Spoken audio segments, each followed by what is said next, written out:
Yo, we Oh are yeah, live. we're so live. Dude, that's such a hype intro clip. Shout out Franny for creating the coolest intro clip in the game. So I am sick. so excited to be here. Ricky Oyama, how are you, my man? I'm good. I'm excited. I'm a little nervous. So the love in the chat will help. I'm a little nervous. I want to make sure this is a good use of everybody's time. Oh, it's gonna be. We're gonna have a good time. At the end of the day, we're just gonna be talking about Pokemon cards. So it's not that serious, but we're gonna have a great time. Let's kind of dive into maybe some intros, myself and yourself, and then we'll talk a little bit at kind of like the goal for the stream in general.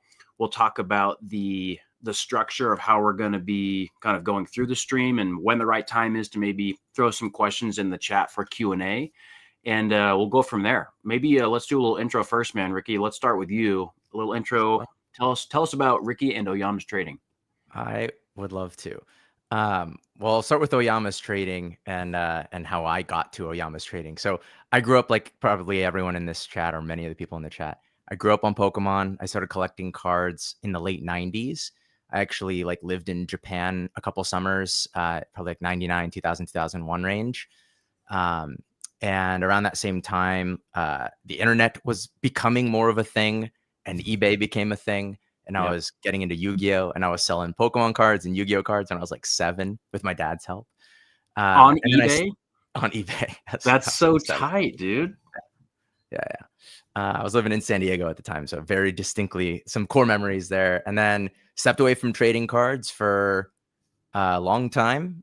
Always played the Pokemon games, played Pokemon Showdown. I was like obsessed with sort of like the VGC in high school. So I was Okay. that guy.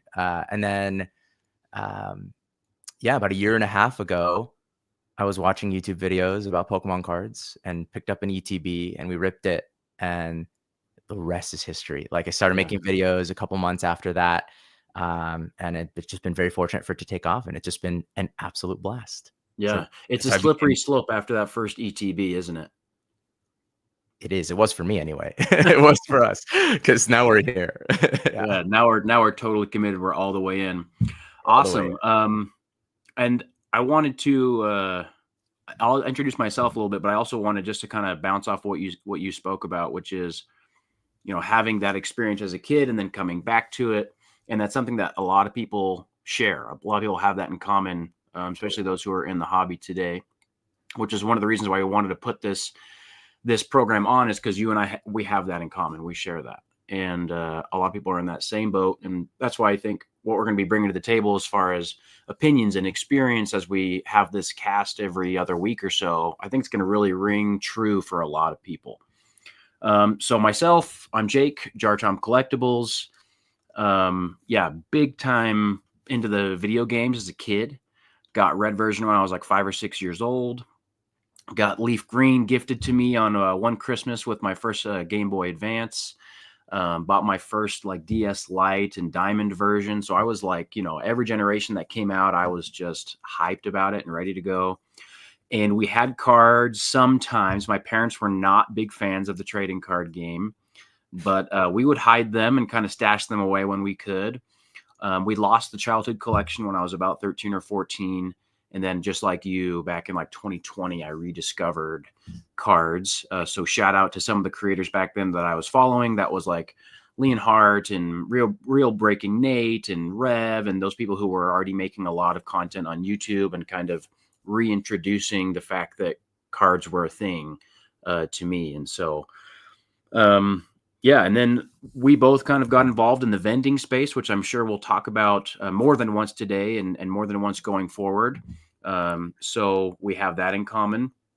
But we're just kind of, 30-something-year-old guys who are diving back into the Pokemon world. And we're coming together to make this specific program that we're going to have at least every other week, the Midweek Machamps, because we felt like there was some space to have more conversations about this and to go live with an audience and answer their questions and talk about things in a more in-depth way. You and I both kind of came from corporate America. And so we have that kind of experience of, okay, how seriously do we take the hobby and do we balance that with a family and with, having a job and working in corporate. And you and I are currently approaching that in different ways. So, yeah, super excited to talk about that. The general structure of the stream going forward is going to be, we're going to have some traditional topics that we talk about every time we come together. And that's going to be, first, we're going to share a recent personal collection pickup that we have, which I'm totally excited to flex on screen a little bit. And then we're going to share our favorite Pokemon card deal that we've done since the last stream. And so since this is the first one ever, you can kind of choose maybe just your favorite deal this year, and we'll go from there or so. And then after that, we'll have a main topic of the day, which you guys should see in the description of this video. And once we discuss that, we'll open it up to Q&A and respond to people in the chat and really have a good time with, hearing what people have to say and seeing if there's some hot takes in the chat we can respond to. So does that all sound good? Does that sound fair? Hopefully everybody is on board with that. You cool with that, Ricky? I'm very cool with that. Sounds like fun. All right, man. Let's run it. Let's give the time back to you then. Recent PC pickup, so personal collection Pokemon card pickup that you are super hyped to share to the entire world. Go for it. Yes. Okay. I will show it to you first, and then I will give you the story. Let's get this in focus. Yes. Oh, yeah. So we got a graded pack here. What do we got? It's a first edition Neo Discovery, specifically with the Scizor on the front, of course, PSA 10. I think the pop on this is like 24. 24, nice. So yeah, it's in that range. A lot of these Neo first ed packs are like 15 to 25 or so. I think the Umbreon might be 30 or something. But okay, yeah. So folks who watch my channel, if you do, hello, good to see ya. Know that Scizor is kind of my channel mascot, and it's my favorite Pokemon. And I have had a bit of a journey with these graded packs with the Scizor on it. I bought a 9 when I first got into it. Bought it on eBay, paid taxes, the whole deal.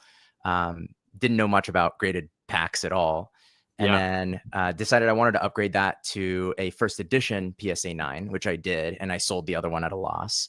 And then I recently was in Portland, so if anyone hasn't seen that video, they can go to my channel and see me going around Portland. Video. Super informative, especially for anybody in the area. Oh, cool. Thanks, man. Yeah, it was really fun to make. It really surprised me. Portland exceeding my expectations. In Europe did not exceed my expectations. But that's a separate story for a different day. But this was just sitting in a card store in not even Portland. It was like Tigard or one of those like outskirts of Portland places. And I was like, really? There's 25 of these in the world, and this one's here. And long story short, the guy was kind of like, I don't really want to sell it. But he was like, I'll do 1,000. And that's actually about what some of these were selling for. I think he's kind of imagining that they were more like 700. So that's not even that far apart from like just the price of an ungraded pack, right? Because like first edition, it's got to be at least $600-700. I don't know, because I don't do a lot of packs, but I have 2 graded packs now. Yeah, I mean, you would know better than I would, but yeah, man, that's my PC pickup. It's I don't do graded packs, but this is sort of very special one to me. So it actually hangs out in my stairwell, so I get to see it like many times a day. That's so cool. It's like much more like modern art in that way. You've got it out for everyone to see. Yeah, I mean, that's the sort of thing with slabs. Like I don't have that many slabs for my PC. I keep them in like a box, but if they're in a box, like it's hard to, you have to take them out to enjoy them. It's which people do obviously, but like I have to remember to go do that. If they're like displayed, they're just displayed. It's like art. Yeah, that's exactly one of the reasons why when I saw these like foam slab displays that the Bulbasaur was selling back in the day, I like had to have it immediately because I liked graded cards. And up until I got them, I would just kind of like create displays on my shelves and like, put up some sealed product and like lean a slab on it or something like that. But, I quickly ran out of space. And so I picked up these slab walls, and people kind of heard the story of getting the Delta species cards and then deciding to move on from them and all that kind of stuff. But I still got the slab walls, and I love putting up cards in there, and it just kind of brings the art out of the slab, because if you don't have it on display, like you said, it's just kind of like, it just kind of feels like it's something that should be sitting in a safe, It's like, oh, this is really valuable, and I'm not really able to get the beauty out of it. Agreed. Which is, I kind of might think of inventory that way, but for my PC, it's like I want to enjoy it. You know, Exactly. it's sort of like it's like people who have like who collect cars and they have like a bunch of cars in a garage that they've never driven. And I don't Yes, totally get that. It's like, it's meant to, like, your shoes are meant to be worn, your car is meant to be driven, your slabs are meant to be displayed or at a minimum like looked at. So yeah, man. absolutely. Absolutely. Um, well, my PC pickup is going to be probably just to talk through a little bit what I'm doing with the slab wall. So that's like a big personal collection shift up that I've made. And I talked about this a little bit on stream last night, and because people were asking, I did sell a lot of those Delta Species PSA 10 cards. I kept a good amount of the reverses that I really like, and some of I think I have like maybe 6 or 7 of them still that I really like. Yeah. And other than that, I just decided that like maybe the slab wall is just kind of a place to really brighten up the room. And so what I did is I had a whole bunch of like duplicate modern alt arts and SIRs and illustration rares, PSA 10 stuff that I see pretty frequently at the shows, Yeah. but I still like all of it. And so I made a wall display just with full art cards. They're none of them are half arts. They all have to be full art. And anything from XY, Sun, Moon, Sword, Shield, or Scarlet Violet, I put up there. And then what I'm going to do is once I have it all filled, I think I have like maybe 30 empty spots up here still. But once it's all filled, then I'll just whenever someone trades in a card that I like more than one of that's up on the wall, I'll just trade them out and sell the one that I like least. And then over time, the wall will just kind of get more and more interesting, more and more valuable, more and more personal to me, you know? That's awesome. So that's kind of the personal collection update I have for today. Before we move on to the next section, though, Modern Cards AZ, I think they threw in a $50 super chat, dude. Shout out! And they were in the stream last night and picked up some packs from me as well. So thank you so much for the support. That's Thanks awesome. for hyping up everybody in the chat for being here. Thanks, Modern Cards AZ. That's awesome. How about your favorite Pokemon card deal that you've done recently? And I would say maybe just within the last, like this calendar year, what's your favorite deal that you've been able to do? Ooh. I would have to do some thinking to pull for calendar year. I was thinking recently, I'm actually working on one right now with a guy that I've done a few deals with, but he sold me a bunch of his sealed collection. And I guess his dad has a sealed collection. So this is one of those things like, he watches the channel and we built trust through that channel Right. and a couple of good successful deals. And he's like, my dad wants to sell his sealed collection. It's like $4,500 of sealed. I don't know Nice. how I'm going to store it. You were talking about space before. I actually am legitimately thinking about getting a storage unit somewhere Yeah. like outside of my house at this point. But working on that deal, not finalized yet. The other one that came to mind for me for sure is one of the recent times I went to a show here in the Bay Area. One of my friends who is a like stalwart in the local vending scene, cold leg tables. His name is Casey or Kevin. Mm-hmm. I don't do a lot of coin flips, but I always do coin flips with him. And I went like 10-0 with him last year before he broke the streak. And this time around, I was at the show and he's like, I'm hot today. He's like 1-7 in a row. And I beat him in 2 coin flips that day. So that was just memorable because it was funny. So I was at Lunala, Solgaleo GX, Yeah. and a Flareon from RC. And then the second deal at the end of the show was a Shining Celebi PSA 9. Nice. And those were just kind of offers that you made and you got the better of the offer?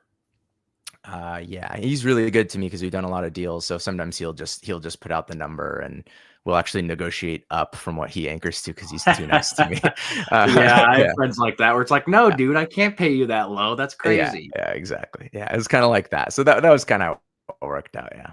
I love it. It's cool to have Yeah. connections like that. And those kinds of things, it's like inevitable to make connections like that when, you put yourself out there and you go to shows and you meet people, whether, through Instagram or YouTube or all sorts of ways at local game stores. And you make those connections and that's really cool. You can get those deals done. Yeah. How about you? Yeah, really cool actually. So, individual reached out to me on, I think, my business email address, which, I think I have it up there on my YouTube just in case. if someone wants to like send me a message about, content, or, in this case, it was to buy out their collection. And, they sent me the stuff, and it was like a kind of a random collection. There was a handful of slabs, handful of singles, and then there were some graded packs. And I don't collect graded packs. And it's kind of ironic because neither you or I really kind of believe in like graded packs as, a really huge part of the hobby. Yep. But one of the things that he sent my way was this, and we'll see if I can get it to focus. That is Legendary Collection Starters Pack Art PSA 10. And man, so cool. I was so hyped to see that because I personally just love that old Ken Sugimori artwork. Yeah. And that Charizard, Venusaur, Blastoise artwork, like they didn't really make it into English cards, only really in Japanese cards. Mm-hmm.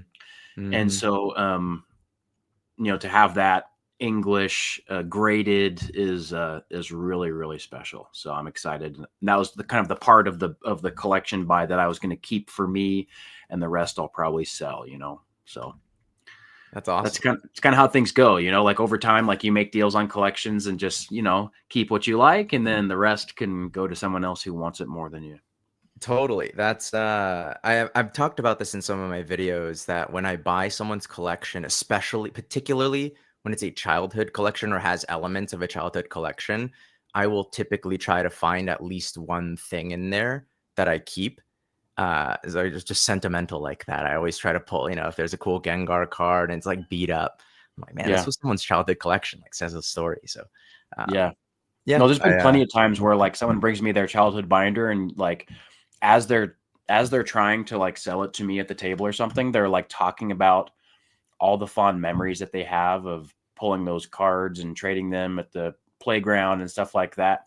And I always have to ask them, I'm like, hey, like before I make you an offer, like, are you sure you don't want to keep this? Like, are you sure like that every card in here is something that you want to sell? Like, are there a few things that you would rather maybe hold on to that have more sentimental value than financial value? And yeah, sometimes people take things back, but sometimes people are just like, you know what, I'm just ready to move on. And it's kind of funny how different people, they just have connections to things, and other people just absolutely don't, they're just ready to move on.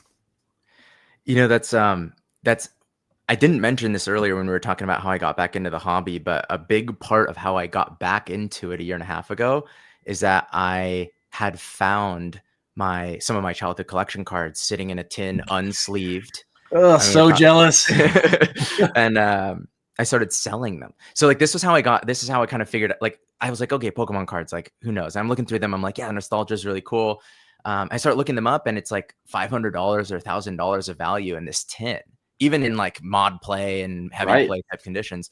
And I was like, wow, Pokemon cards have any amount of value. Like that's wild. And so by starting to sell them off, I started watching more of the content. And then I did end up keeping a few things. I have a few key cards from my childhood collection, some from my wife's childhood collection that we dug up afterwards, that are never leaving me. But I did almost like, I actually regret some of the things that I sold at the time. Totally. I sort of, like almost immediately, within weeks, I was like, that light Dragonite, like I've had that for a long time, and now I'm collecting Dragonite cards, and I wish I had it. So it's great that you check with people, like, are you sure you want to move on from this? Because I'm not somebody who like regrets my choices too often, but that was one where I was like, I shouldn't have sold all of those. Yeah, totally understand, totally agree.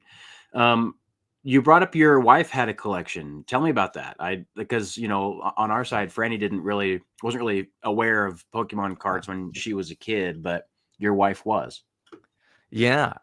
She grew up on Pokemon like I did, and had a one of the classic 3-ring binders with the hard cover with like the Pokemon. I'm sure everyone who's around from the 90s knows exactly what this, I think it's got the starters on it. Yes. It's like blue or yellow or whatever. It's yellowy. Yeah. It's like yellow. Yeah. Everyone's seen these. And we still have it, but it's full of bulk cards, like it's the sleeved pages with like 10 of them 10 crammed Geodudes in every sleeve.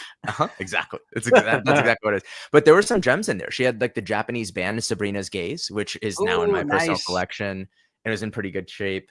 A couple of good old hollows, like Hollow Ninetales. It's a little beat up, and I was like, why is it beat up? She's like, I had to hang out with it. Like as kids, you're just like took it out and you hung out with your cards. Yeah. So so we kept almost we have pretty much everything. It's mostly like WotC bulk, but yeah, man, that was one of the main things we connected on when we first started dating was Pokemon.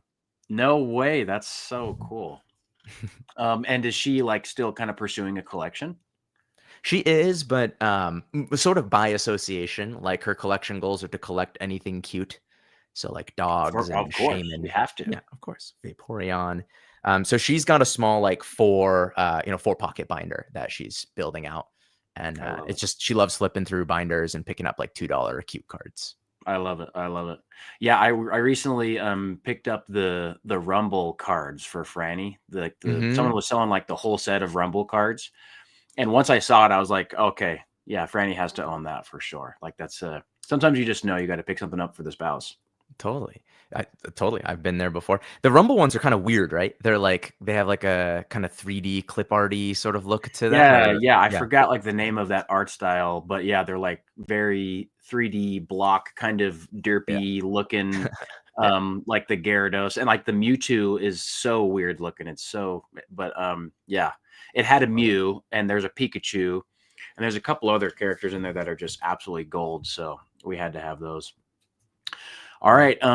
Let's dive into our main topic of the day, man. And this is where we get kind of more specific. Again, one of the points and the goals of the Midweek Machamps is to provide some information that's based on our experience, things we've learned to do, things we've learned to not do, and to kind of give a little game to those who are maybe a little bit newer or haven't had the same experiences that we've had. Because for those who don't know, you and I have now, separately in our own kind of business ventures, done quite a bit of vending. We've done quite a bit of online selling.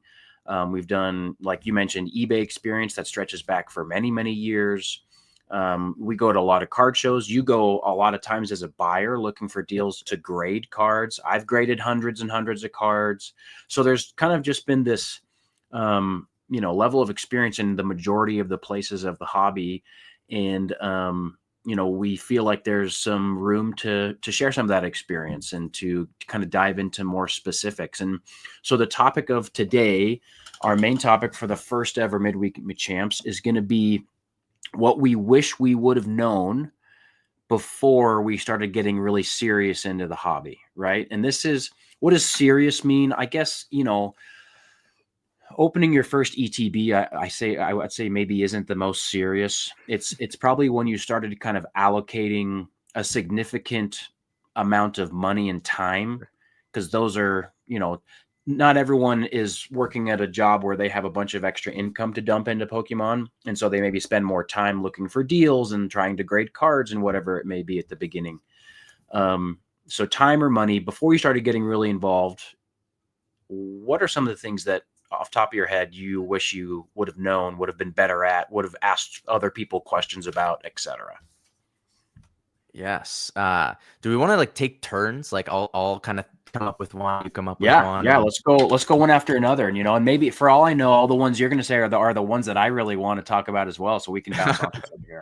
Well, it's going to be interesting. I am curious. I'm curious if we had really different learnings or paths there. So probably the one that came to mind first for me is that buying it, once you get into like sort of like the business side of it, right? I mean, for me, the folks that follow my channel know I started selling cards because I wanted to fund my personal collection. Yeah. For me, one of the things I learned through doing that is that buying is the hardest part, but spending money is the easiest part. Right. So like, it's very easy to go out to a show and spend money, and you could go on eBay and spend money. Buying the right things at the right prices is really not obvious. Yeah. So that's something that challenging people because send like me messages about all the time, is like, hey, like I'm interested in this card. Is that a good buy right now? And like, that's just a super complicated, nuanced question for everything. It is. Yeah. It definitely is. It's the bottom line is that it's easy to spend money. It's really easy to spend money. It's way easier to buy in that sense or spend money than it is to sell, because selling takes a ton of effort. Yeah. selling online takes a bunch of time. You just did your first stream, it was 7 hours long, and then you spent all day today packing 150 orders. Like, that's real time. Traveling for shows, like, selling is hard. But actually, we will realize that if you get good at selling, the real bottleneck is buying the right things at the right price. Yeah, it absolutely is. So what are some facts, some things that you've learned along the way that led you to become a more savvy buyer, and how did you learn those things? What are some facts that led me to be a more savvy buyer? I think so a couple things. One is to sort of start ignoring what the like market content YouTubers are making. I Okay. watched a lot of that when I first got into it.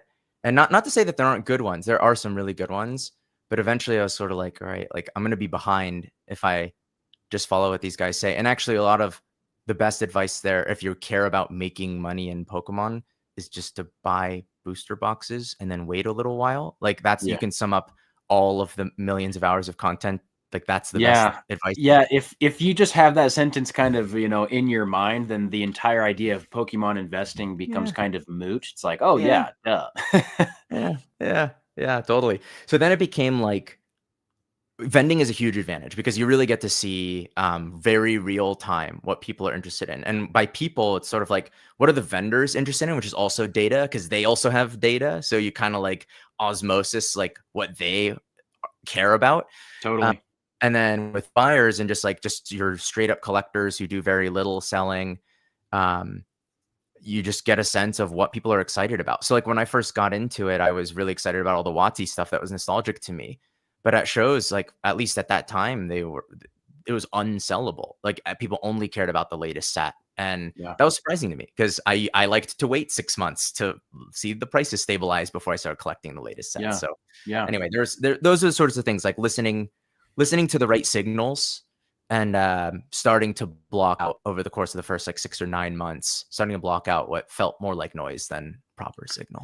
So maybe a takeaway there, Ricky, is that, like, before you go head first into spending money on, slabs or singles or certain era or a certain set or whatever it may be, maybe it would be wise for you, if you're kind of a beginner in the Pokemon game, to get into those environments, whether card shows or card shops, or maybe there's Discord channels where people are more savvy collectors than yourself, um, and ask questions, and ask people, what's hot right now, what's selling, what's everyone looking for, and then maybe being aware where the current trend is, right? Because anyone who is going to a card show right now, probably, if you've been to more than one card show in the last 2 months, let's say, you probably know that tag teams and megas and mid-era stuff, like low Yeah. population cards, are extremely hot and all the rage right now. But 6 months ago, that just simply wasn't true. And so if you're someone who maybe doesn't have the chance to go to a show and put yourself in those environments, maybe you got to find some other sources for that kind of information. And yeah, you got to ask questions before you maybe put a lot of money into it. One of the things, in my background, when I graduated college, I worked in like high net worth investing. Mhm. And one of the things that I just remember kind of being grilled into my head by all the content I was consuming back then was, you shouldn't invest in something you don't understand. Yeah. And that's the same in this hobby too. And there's so many different areas of this hobby. You already brought up, like, hey, sealed product is kind of a slam dunk. There's Wizards of the Coast hollows. There's, the brand new set. Like, you could dump money into different areas all the time. But if you don't understand that area, maybe that isn't the wisest choice. And maybe you have to be okay with missing out because you aren't educated or experienced enough to make that risk and make it in a way that is safe for you. What do you think about that? Totally agree. People who watch my videos will see me all the time turn down things that I just don't understand. And Yeah. that's what I'll tell them. I'll be like, this is really cool. I just don't know what I'm looking for here. And it Yeah. could be like, a good example is like, I think vintage blister packs are so cool. They're so cool. I, they're so cool. I don't know exactly what to look for to avoid a reseal or something like that, you know? Reseal Like, or what people give condition grades on, that kind of totally, like, stuff. yeah, what is it Yeah. even based on? Is it on the pack? Is it like, yeah, so as cool as it is, you know, obviously your one of your more viral recent shorts is a guy bringing blister like base set to you, and Yeah. they're like pristine. I mean, that's, I will collect those myself and keep them forever at some Oh, point I too. did. Yeah, I don't doubt that. Yeah. Um, but yeah, man, it's I just don't know. I don't know those that well. Yeah. Like, it's a little different. Like, I can inspect a modern booster box and know if something feels off, but like, yeah, vintage blister pack where like the seal is sort of lifting. I'm like, Right. this is for somebody else. Like, I just don't have the information. Yeah, I'm in the same boat. And there's other things that I'm just not like are not my bag, like in the video we put out, I think on Monday, I think it was, a Hmm. guy came to my table, a fellow vendor, and he had like a Japanese X and Y full art card. I think it was a Hoopa or something like that. And it was a PSA Hmm. 10, obviously kind of low pop. And I scanned it with Alt, which is for those who don't know, is an app that you can scan graded cards with that'll kind of show you recent sales on eBay and other auction houses. And even with having that information that I saw on Alt, I still didn't feel comfortable buying the card from him Hmm. because it's just not something I'd ever had before. I didn't know if I was going to be sitting on it for a long time. I didn't know if, it would be the kind of thing that I would just kind of sit in my case for many shows and I'd have to get out of at a lower price than I would want and that kind of Yeah. stuff. And for me, it was just kind of an opportunity cost decision. I've got a finite amount of money, a finite amount of brain space. Why not stick to the things that I'm pretty dang good at? And over time, do small experiments in other Yeah. areas to gain experience in that area. So, in this way, I would say that Pokemon collecting is kind of like going to the gym, where when you go to the gym for your first time ever, you don't go to the squat rack and like max out on squat and then go to the bench and max out on bench and then go to the deadlift and max out on deadlift. Like, no, no, no. Like, you don't know what you're doing. You don't have any form unless you have a really, really good coach right next to you. You should probably stick with really light weights in any of those complicated lifts so that you don't hurt yourself and make a bad decision. You know what I mean? Totally. I agree. I agree with all that advice. Oh, We were talking before the stream, and you had said somebody kind of wanted to go in on some of the recent Chinese releases with yeah. you, and your reaction was sort of like, "Oh, come on, like Chinese cards, like Yeah. that's probably nothing." And Yeah. obviously, there's So, like, in hindsight, that was not necessarily, like, we're like, okay, like you kind of missed out, but you can't like feel too much FOMO about that. Like, that was the right call based on the information you had. If you were going to do it, it should have been a small experiment at most, right? Like, yeah, anything more than that could absolutely. have been foolish. It looks funny now, it sucks now to be like, oh, I missed out on that. But like, Yeah. you also could have like totally made a huge mistake there. Totally crashed and burned. Yeah, I just didn't have enough Totally. confidence in that item based on my experience. And so specifically what we're talking about, this Chinese exclusive Pikachu, I think it's 5th anniversary. It came out of a box that I think like when it was first released, people were getting it for just a couple of $100. And so, I had a friend who had a connection in China who was like, hey, like, are you interested in maybe like 20 or 30 or 50 of these boxes? Hmm. And at that time, that was going to be thousands of dollars up front for something I really just don't know about. Yeah. Lo and behold, if I would have made that purchase and graded those cards, then there was a ton of money to be made because that card goes for like $2,000 right now. But I didn't know. And I don't have huge regrets about that for the exact reasons you said. It's an amount of risk that I just wasn't ready to kind of take at that time when I knew that there were other things that I could put that money into that I had a lot more confidence in. Totally. I'm with you, man. All right, let's hear one of yours. Things you wish you knew. What do you got? Yeah. Curious of. The first thing that comes to mind, honestly, is um, I wish I would have known earlier on before I started dumping money into stuff um, that it's way better to be like in a community of collectors. Mm. rather than just like on an island and collecting by yourself at your house. Mhm. Mhm. Because like you said, it's really easy to buy stuff, especially back then. You could get a notification from Target or from Walmart or the Pokemon Center, and you could have thousands of dollars of sealed boxes sent to your house, and you could have fun ripping it and chasing some of the cards that you've heard about. But if I would have known that there were communities of collectors at card shows, at my local game store, in different maybe Facebook groups or whatever it may be, I would have been more involved in those groups, and in so doing would have been closer to more experienced collectors who would be making decisions or saying things that would kind of give me a hint at what a good decision would be. Now, Yeah. I don't regret going big and opening tons of packs, because like I think everybody has to go through a little bit of a degen phase when they get into the Pokemon card hobby. Like otherwise, how are you going to learn that like maybe opening up booster packs isn't the best way to become a millionaire? But Oh, come on. Don't say hey, that. it works for some people. It just that didn't work for me. I mean I was probably luckier than your average collector. I opened up a lot of packs, but I also pulled a lot of cool chase cards. I mean, I've pulled a couple of Moonbreons, I've pulled Gengar VMAX and like, Altarts and stuff like that from different boxes, which has been really cool back then. But in general, if I would have been someone who was more involved with the community, then I would have known that, there's other ways to go about it.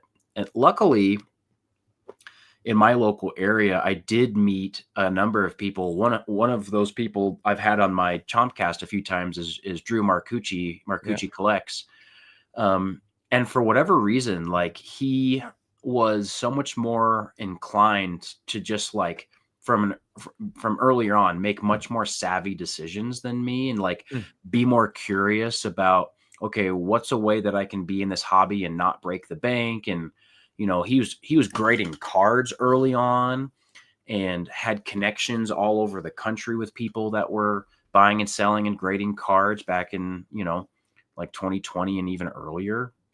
Mhm. And so luckily I was connected with him, and it was actually through him that I submitted my first ever cards to grade.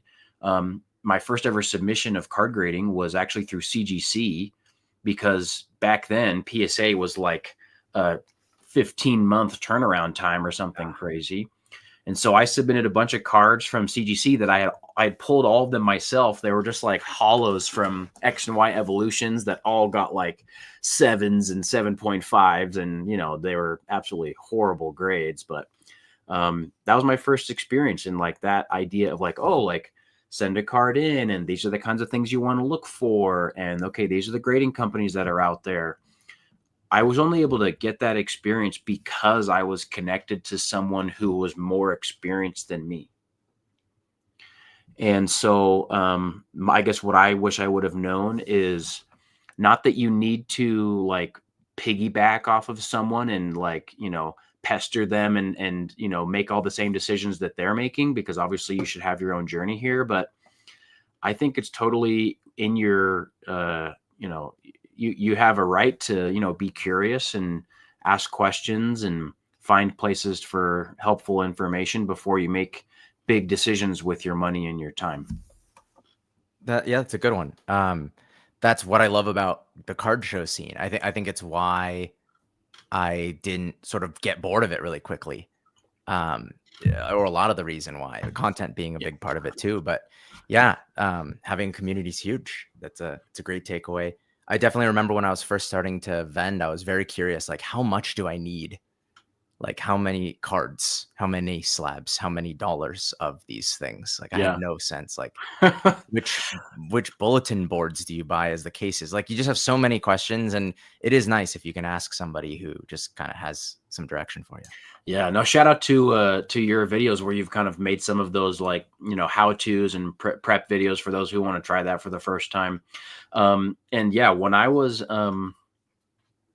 getting ready to vend, there weren't any of those like, helpful guides and nice people like you, Ricky, who were looking out for the beginner.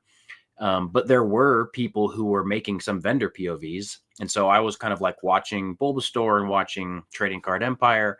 And I'm the kind of person who, like, I watch those videos and like my pig-headedness was like, oh yeah, I can do that. I can figure out all the things that I have to figure out. And so I just kind of crash coursed it. And you don't have to do that. You don't have to buy the wrong cases and bring the wrong cards and all that kind of stuff. You can just go and put yourself in that environment yourself and observe and ask questions. And these days, people are going to be more than willing to help you out and save you some of the pain and suffering that maybe I've been through and maybe you've been through as well. Yeah, I don't know if it was pain and suffering, but some tough learnings. Yeah, absolutely. All right, man. What else? What other things do you wish you would have known before you got serious about the hobby? And this could be any stage of the hobby. This could be when you were just beginning. It could be when you were just first trying to vend. It could be just when you first were trying to make content. Any of that is fair game, I think. Yeah. Another one I had for sure thought of as I was thinking through what we could talk about here is okay, I guess this one's location dependent. If you get Pokemon cards and you keep them in your house and you want to insure them, it might not be that easy to insure them. Okay, I live interesting. so this is great for collectors or vendors or whatever. It doesn't matter like how you engage with the hobby. I live in California in like an area that has been prone to wildfires. Yeah. And I have struggled to find, this is part of the reason I'm thinking of like getting a storage unit or bank vaulting a lot of the stuff I have, because as much as it would be a shame to not be able to like enjoy it as much, like the sealed collection and stuff, like I've been having a hard time finding anybody to insure it. And like my homeowner's insurance only covers a certain amount, like it's very limited threshold. So, hopefully I will never have to, that won't matter. But like, I didn't know that getting into it. And I wish I had kind of like planned accordingly. I know some people, I think I saw Ern was in the chat. I think Ern does have a temperature controlled storage unit where he puts a lot of his stuff. So where he keeps all of his team up booster boxes and unified minds booster boxes that we all wish we had. The investor, collector, grader, vendor, grader, seller. Shout out Earn Collects, one of my favorite YouTube channels right now, actually. It's a good one. It's a good one. Yeah, man. So insuring your stuff, that's like a kind of random one. Another one that I think is more relatable probably is that your goals can and will shift over time. Oh yeah. So for me, like I started collecting all the nostalgic stuff, like all the WotC era stuff. I wasn't trying to master set and I wasn't collecting cards or mons I cared about. It was just like, oh, it was like Fossil Muck. Now I'm going to buy Fossil Muck. Yeah, I remember that as a kid. I have to own it. Have to own it. But like eventually I was sort of like, I actually don't want, I want like the smallest collection I can feel really satisfied about in some ways. And, I love that idea. You're all about the utility, the maximum enjoyment in the smallest form factor. Yeah, sure. Yeah, like I mean, pretty much. I have one car. I try to have as few shoes as I can have. And I collect watches. I was really into watches before Pokemon, and I tried and bought and sold like 50 different ones. But my collection, I was always happiest with it when it was like 7. Once I got to 8 watches, it was like I can't wear any of them, and there's 2 of them I just never wear. It's like just sitting there. Like I should move on from it. I kind of feel the same way with Pokemon cards. It's sort of like the Marie Kondo. If you remember that, like absolutely. Does it spark joy for you, Ricky? Yeah. Does it spark joy? Literally touch it. Like, does it spark joy? And if it doesn't, you just do a little spring cleaning. There's more we can talk about there, but like your goals can change over time, and like because of that, learning how to sell, even if you don't plan to like vend or become a seller, is like, it makes every purchase lower risk and lower commitment. If you're like waffling, you're like, I have to save up to get a Masaki Gengar. I don't actually know if I really want a Masaki Gengar. You probably do. Masaki Gengar's sick. Yeah, but really cool. It's awesome. I don't have one yet. I want one. And it's obviously you got to be responsible about your finances, like make sure it fits in your budget. Don't ruin your life to buy the Masaki Gengar. But like if you can afford the Masaki Gengar and not ruin your life, knowing that you could sell, like you have a way to sell it easily at around the price that you paid for it or potentially more is very like liberating. So for me, once I essentially learned how liquid cards were, that opened up my collection. And that was why that was how I ended up like getting into vending and doing like selling on eBay and stuff. It was actually just to recoup my like not regrettable purchases, but just like my learning purchases, the ones that Yeah. I'm like, I don't need to keep this forever. And then I realized like, oh, it's actually like quite like it's basically currency. Like a lot of Yeah. Pokemon cards, it's like just a different currency. I Yeah. can almost In the right setting, it's more valuable than cash. truly, which is in like when I first joined, that was it was not on my bingo card, right? No. I couldn't have guessed in 100 guesses that that was the case. But Yeah. once I figured out that that was the case, at least in the current market, it's probably not going to be necessarily that way forever. But the way things have been for the last couple of years and the way they are now, that realization, like spending $20 at a show and then like spending $20 at the next show became very quickly like spend $1,000 at the show and build a $10,000 collection. Because if I decide 10% of that collection is like, actually, I don't love that as much as I thought I would. Yeah. Sell it, get the $1,000 back. Yeah. I love that. And the other cool thing is with the confidence that you gain from learning how to sell, it makes those $1,000 purchases or $5,000 purchases, like you said, kind of feel maybe a little less weighty because you can get in and out of it. Yeah. But the other thing is when you create that confidence in yourself that you could buy and sell $5,000 worth of cards in a relatively short period of time, it means that you kind of open up the purview of possibilities to what you could actually collect. And I remember when I was getting into it, 2021 more seriously, 2022. The idea of like owning a PSA 10 base set Charizard for $10,000 was like, that'll never happen. I'll have to already like own my house and have retired and have a 7-figure nest egg and blah, blah, blah, blah, blah, because that's just an unattainable amount of money to spend on something frivolous. But now that I've created a network of opportunities to buy, sell, and trade and so on, that 10,000, it's not that like I'm significantly more wealthy. I'm just significantly more savvy on what I could possibly do with that Charizard.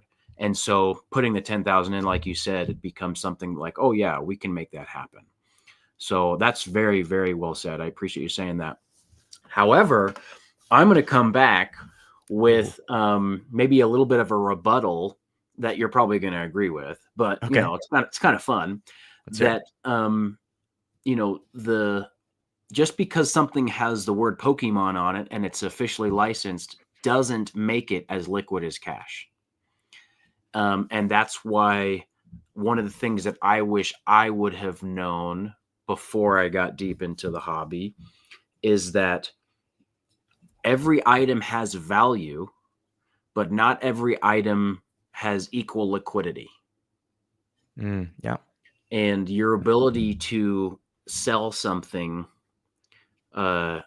is going to vary depending on what it is and depending on the sales channel that you create. So, for example, when I started kind of building up my personal collection, I like swore off booster boxes because I didn't think that they looked good enough to display on my shelf. I was like, why would I care about just like the smallest form factor item that like doesn't have very much artwork on it and is just it's just packs lined up all over each other. That's kind of boring to collect and put on my shelf. But you know, and so I had like cool collection boxes like the EVV Max boxes and all sorts of stuff. Like I was creating like displays of celebrations with all of the collection boxes because I was like, yeah, you got to have every single product on there.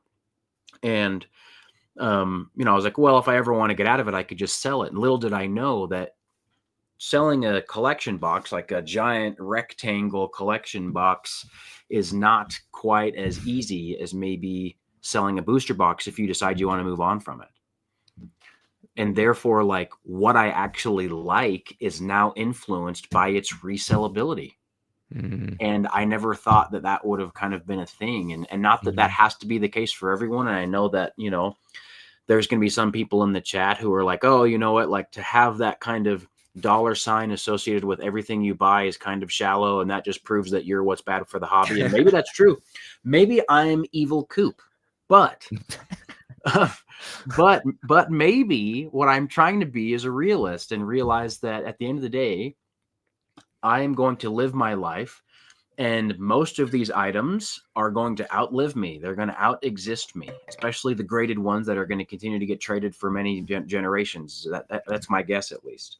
Yeah. And if that's the case, and I don't get to take any of this, past the grave, then I should be careful about what I have, because if I'm going to put my value into it, which is money, which is time, which is my life, it's the only currency I really have to spend. Mm. Then it should be something that when it comes time to extract that value and try to pass it on to the next generation, or to my kids, or to my wife, or to, family members, or whatever, it should be something that is, they're able to get the value back out of it. That is a reflection of how much value I put into it with my life, and that's just kind of maybe a cerebral calculation that I'm doing that I didn't used to do when I started collecting. Okay. I like this rebuttal. I might rebut the rebuttal a little bit. I love it. Okay. So We're the thing round I definitely for round. round for round, like true Machamps. Exactly. Machamps duking it out. Dynamic punch after dynamic punch. The big collection boxes thing, I totally agree with. The like Sea and Sky box, the Blooming Waters box. Like I have some of them around. Those boxes, they got ripped up on stream last night. Oh yeah, good fun. I have some. You can't even like fit them in a like a commercially available like carrying tote. Those plastic totes that you like store stuff in. You might use them to bring stuff to a show. You can't even put them in your car. Barely. I mean, it depends on what car you have, I guess. But yeah, they're brutal and they're fragile. They have like flaps on the front, like it's a whole different thing. They are cool to display. So if you want to display them or rip them, they're fun to do that with. But yeah, if you care about the value, the PC ETBs, I'm a believer in, and like booster boxes. Yeah. I like it. The let's see. What was my rebuttal on your rebuttal? I was thinking about, sorry, what were you saying about, gosh, I lost my train of thought. I overheard my dogs freaking out upstairs. Yeah. No, I was just talking about like you only get to have your items in your possession for so long kind of thing. Okay. The reason I started selling to fund my collection was because I didn't want to care about the value of my collection. And I found that liberating as well. So I think another valid reason to learn to sell as a skill is you can basically profit your way out of having to worry about the value. Yeah. And that was my original like goal, which I hit a few months ago, and I made a video about that too. But that was why I started selling, was because it was getting to 10 or 15 or 20,000. I mean, I maybe spent 15,000 and the value became like 20 or 25,000. I was like, this is too much in cardboard. And so I was like, if I can make $1,000 a month back in profit just reselling cards, my collection will be free. And then I don't have to care if it goes up or down or if it's resellable. It doesn't matter. It's mine. Yeah. So that's my rebuttal. I don't know what your thoughts are on that, but that's I hear what you're saying. I guess it's just kind of a difference of perspective, because I have now because such a huge part of my life is selling Pokemon cards. Yeah. I can't help but like when I see an item that I like part of the thing that I like about it is that it retains value and is therefore resellable, and so like this idea of like, okay, if I spend $80,000 on a collection and sell it for $100,000, then I therefore have a profit of $20,000, and therefore the fact that I have a personal collection that's worth $20,000, those two 20s kind of cancel each other out, and it's kind of like I have my personal collection for no cost to me. That calculus doesn't really like matter to me, because at the end of the day, you still have a collection that's worth 20,000, and if and when you want to move out of that, because you will move out of it because you're going to either get tired of it or you're going to pass on to the next life, that 20,000, or hopefully more because it appreciates over time, is still coming out and is going to end up providing, money or some sort of trade or whatever to you or to people that you love. And so for me, it's like my personal collection, it doesn't have to be something that like I've gotten because I've earned it based on my profit margin.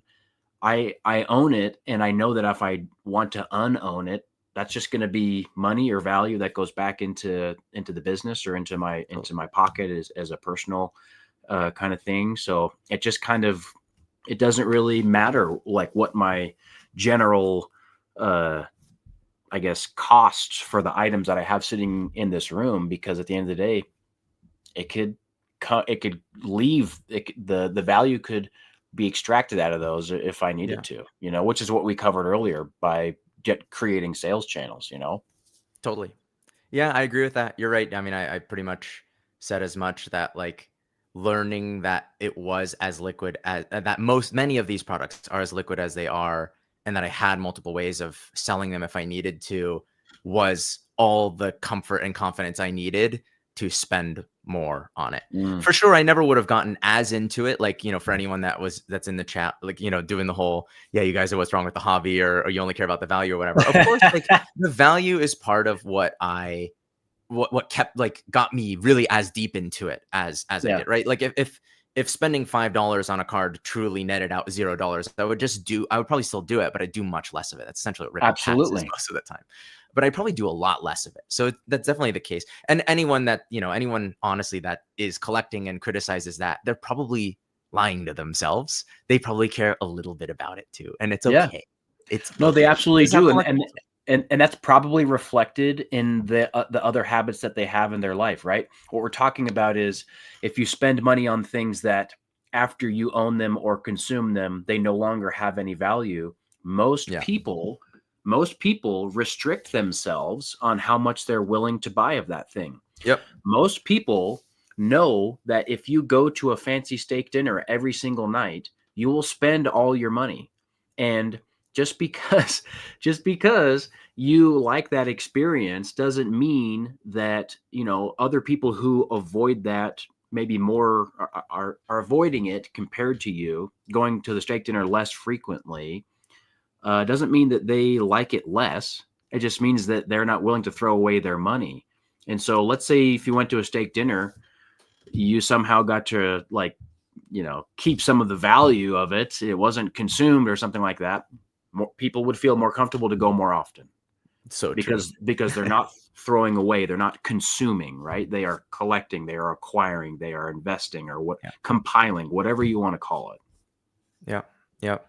Totally. And that's one of the things I also like about collecting. It's one of the things that got me into collecting watches as well. It was the same thing. Like the reason I've only owned 6 watches, but have owned 50 is because I learned that I could rent a watch for between -$100 to $100. I could get a $10,000 watch if I buy it the right price. I mean, that's a key thing. You buy at the right price, right? Don't buy MSRP for things that'll depreciate. But you buy a pre-owned watch for $10,000, you wear it for 6 months, and then you sell it for $10,000 or $9,900. And you paid $100, you paid $20 a month or something to rent it, and you learned something about your taste.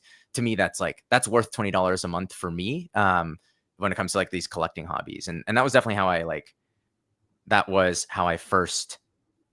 how it was early on for me in Pokemon. Yes. Was like losing money on some things, making a little but as a way of like learning, okay, like I actually didn't want that thing, or I wanted this other thing more, or whatever it might be. I love it, Ricky. I love that we kind of naturally got into this track of conversation, because it's kind of taboo to talk about selling Pokemon cards right now, because there is money to be made. But at the end of the day, learning how to sell them opens up the door to be able to buy them. And unless you're someone with like limitless amounts of money, which, there are people out there like that, and shout out to you for, your crypto investments or your inheritance or whatever it may be. But not everyone's in that situation. And I want to own really cool Pokemon card things. And I want to own some things that other people don't have, or maybe only a small number of people have, which makes them expensive. And the only way that I can feel comfortable owning expensive Pokemon cards is if I know that like I'm not consuming the amount of money that's in it. It's kind of parking it, or even investing. I know, taboo investing. maybe that's a little bit what it is. Does that make, if that makes sense? Hopefully people understand that.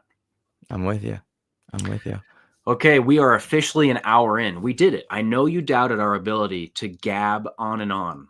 I was a little skeptical. You're skeptical, but never doubt me. I can talk unnecessarily about selling cards all day long. So let's get right into the Q&A portion. Yeah, let's do it. And we have a couple of very helpful mods who will hopefully be able to grab questions from here and there and throw up a little banner here that can point us in the direction of what we're going to be addressing. So if you have a question, put the word question at the beginning of your comment in the chat so we know that we need to put it up here and address it. Oh, I'm seeing that Earn gifted some memberships earlier. That was Earn cool. did? Yeah. Oh my I'm gosh.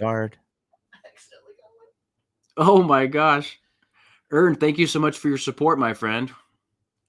Yeah, that's one thing I wanted to mention is that, you know, the Midweek Machamps is something that, you know, doesn't have to just be Ricky and me. Eventually we'll have guests and, you know, other bright minds and other content creators come on here and challenge our suppositions, and that'll be fun too. So let us know if there's like other guests or anything like that like you guys would like us to have on and have some of these frank conversations with. Yep. There was somebody had super chatted $2. It was JREZ1 and asked how often I vend each month. Thanks for the super chat, Jay. Depends. I try to go for like once every few months right now. I'll probably I usually go through phases. Like I haven't vended for a little while. I'm gonna do 1 at the end of August and then 2 in September. So I'll do 3 and 6 for 5 weeks. It's kind of a lot for me, but I haven't done it for a few months. Just how it fits into my life best. Yeah. Nice. Yeah. I think it's important to, if you don't like to vend, that's fine, but to have some sort of, you know, at least part-time kind of side hustle selling channel that you're working on, because like we said earlier, if you're selling cards, then you're just that much more plugged into what people are wanting and what people are liking. And that'll inform your kind of savviness about what's good to buy, you know, and not to buy things that you're going to lose you money. Totally. Someone said me not vending saves them money. Must be a California person. They just like you so much they can't help but buy all your stuff. Yeah, well, I appreciate that. that. I'm seeing a super chat here from David White. All right, since PSA is so tough on vintage grading, would you recommend Tag or Beckett over PSA for vintage grading? I'm going to leave that to you, Ricky. Let's start with your take on this question. I don't know, dude. I have not had success with grading English vintage with PSA, which is the only company I've vended with. So he says he just got a sub back that has a PSA 10 Sabrina's Gengar in it. It's Japanese. I was specific about English vintage. Japanese vintage, I've actually had Japanese vintage. I've had an amazing amount of success with, like shockingly. You have. So yeah, beyond what I would ever expect. Like I keep thinking I've got a 9 and I get a 10. I don't know what to make of that. So I guess if you're grading vintage, send it to PSA. Yeah. Or vintage Japanese anyway. Certainly if you care about the value, the liquidity of PSA is right now you can't beat it. Tag for me, I've talked about this, is like getting there, but maybe a little inconsistent still. I don't know. I have never graded with Beckett, so I just don't feel like I'm the right person to speak to that piece of it. Yeah, I think unfortunately this question it has to be even more nuanced than is being asked, right? So some cards at certain price points are better to send to Beckett than to send to PSA, because, you know, a Gold Star Charizard, you might get a Beckett 8, whereas PSA would give you a 6, and therefore you have, you know, more value on the table. But some cards are not high enough value where that arbitrage makes sense. So like Wizards of the Coast Hollows, like those are tough to sell in general unless they're PSA 10. So it really depends. The best thing you can do, David, honestly, is I would say start with PSA. That's a safe place to start and learn how they grade for you. and how you're able to sell those cards that come back in grading. And you'll learn some of those lessons yourself about what cards are actually going to be beneficial to send to other companies. Yeah, that's good What, advice. what do we got next? Ender, are either of you attending Pokemon Worlds in Anaheim? Any desire to attend official Pokemon events? I'll start on this. I don't have current plans to attend Anaheim, but I do have a desire to attend official Pokemon events for sure. It's kind of like a small cheeky goal between my brother, the Jarvatar, and I to be invited to Worlds in 2026 for the 30th anniversary. So we're trying to build like our business and our social media to the point where that's something that would be possible. So that'd be cool. I think that one's in San Francisco, right? Yeah, exactly. And we grew up going to San Fran all the time, so we'd love to go back. Yeah, it's local to me. I am not attending Anaheim. I tried to get on like one of the wait lists or whatever, wasn't able to pull that off. Seems like there's a bit of a process, but it would be cool if I could find a way to. I would probably try to attend it. I am going to be doing West Coast Card Show in Anaheim, though, vending at the end of August, like a month from today, pretty much. So I'll be down there, but not for this. And then official Pokemon events. Yeah, I'd love to. Same thing as Jake. If I could be invited to something by the Pokemon company themselves, that would be amazing. But I'm just a little guy, so I don't think I'm not expecting any invites anytime soon. But I'd love to go to these events. Yeah.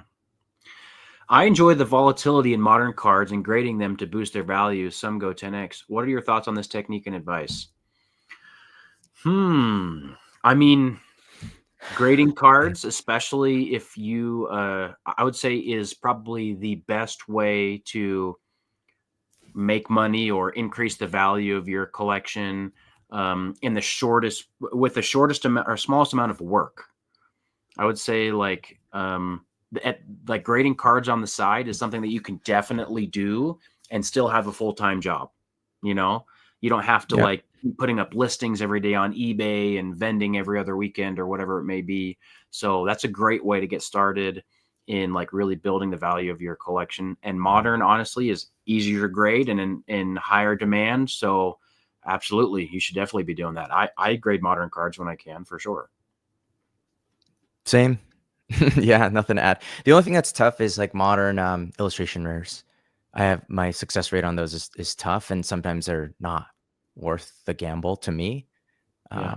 They often have factory issues, so I'm grading fewer English illustration rares. But yeah, absolutely, grade modern cards. I've graded 3 or 4 of the Greninja EX from Twilight Masquerade, and I've hit 10s on all of them, and that does like 2.5x its value or something. So again, if you care about the value, totally, I'm a fan. Question, it's my first time vending this weekend. How long should I wait before I price out all my cards? Lakama, this is a great question. And I would say part of it depends on how many cards you're bringing. I usually have to price out start the process of pricing a few days in advance because I have quite a few cards to get through and I don't always have enough free time to price cards for like 8 hours straight. But if you are bringing maybe, 1 or 2 display cases worth, then I would just do it the night before, because then whenever people ask you, hey, like, are your prices flexible? You can tell them, well, I priced all these cards based on comps that I feel are fair last night. So we can have a discussion about value, but like, this is where I'm at, Yeah. Yep. I also start pricing about 4 days probably before, like the Tuesday before show, if it's a Saturday show. That's just because I'm not full time. I have a 9 to 5 and I have other hobbies and a wife and dogs and things. So I only have, a couple hours here and there most days to price cards out. But to Jake's point, I try not, but things change so much, especially for, it used to be for modern. Now it's for everything. Like a lot of vintage and mid-air and stuff is moving. You can't wait. You can't do it like a month before. It's going to be any sticker that's over like a week old, I would consider outdated at this point as well. I wish I had all the cards that I had a month ago. Then I'd be rich. What are your thoughts on Black Bolt, White Flare? Long-term thoughts. Ricky, you go first. Black Bolt and White Flare long-term thoughts. I assume this is like in terms of value is how I'm interpreting the question. Yeah. it's kind of an amazing set. It has like 156 illustration rares for everything in Gen 5. I forget exactly when Gen 5 games came out, but I feel like a lot of those people are coming of age now. So it could be the 151 of that age group, of Yeah. that generation or sub generation. And then, yeah, I mean, the boxes look cool. The SIRs are sweet. It has like new rarities. It introduced new rarities. I What's not to like? I mean, in terms of the Yeah. value long term, like the nostalgia factor is going to be there. It's the end of a block. It has everything going for it. Yeah. I'm gonna say it's a collector's dream, a lot like Crown Zenith was, where you can pull a lot of cool hits out of it. It's going to be a tough set to master set, so it's something people are going to want to open for a long time. But as far as like long-term value, what Ricky and I are talking about right now is the demand side of things. Is it a cool set? Do people want it? What we don't know is the supply. We don't know how many times they're going to reprint all the ETBs, and we don't know how long they're going to be printing it into later this year or next year. Because a set like Crown Zenith, if it was printed quite a bit less, would probably be worth quite a bit more right now. So it's hard to say. It's like, is it a good buy at its current price point to sit on forever? Maybe. I would say more than likely, if you're able to buy that set for MSRP, that's a great buy long term. But besides that, that's kind of like a shot in the dark kind of question as far as will it be worth less sometime in the future? Hard to say. Yeah, that's fair. I got a Giratina V PSA 9 from Lost Origin and Lugia V from Silver Tempest. I'd like to trade these for a 10. Would be fair to ask vendors to comp these at PSA 9 solds. Yeah, probably if they're PSA 9s. That sounds fair to me. Some vendors will probably look at the difference between the PSA 9 and just the ungraded near mint price and see if there's a significant difference there. Because it is harder to sell PSA 9s. But in general, I think that the PSA 9 comps are a good place to start. What do you think, Ricky? Yeah, nothing to add. Yeah, nothing to add. That's exactly right. Cool. Yeah. Ricky's POV vids and Jake's tips are solid. Well, thanks, Summus. But vendors seem more flexible on camera. As a regular collector, same tactics get brushed off. Any tips for handling that at shows? Ricky, what do you think about this? You're somebody who does a lot of negotiating as a buyer. Yeah, if I'm reading the question right, vendors seem more flexible on camera than off camera. Like the videos you're watching, they're negotiating, and then you go to a show and the vendors that aren't making content are like inflexible. Is that how you interpret the question? Yeah. Right. Maybe I think he's talking about like other vendors who maybe aren't content creators, and maybe they're a bit more firm on their pricing.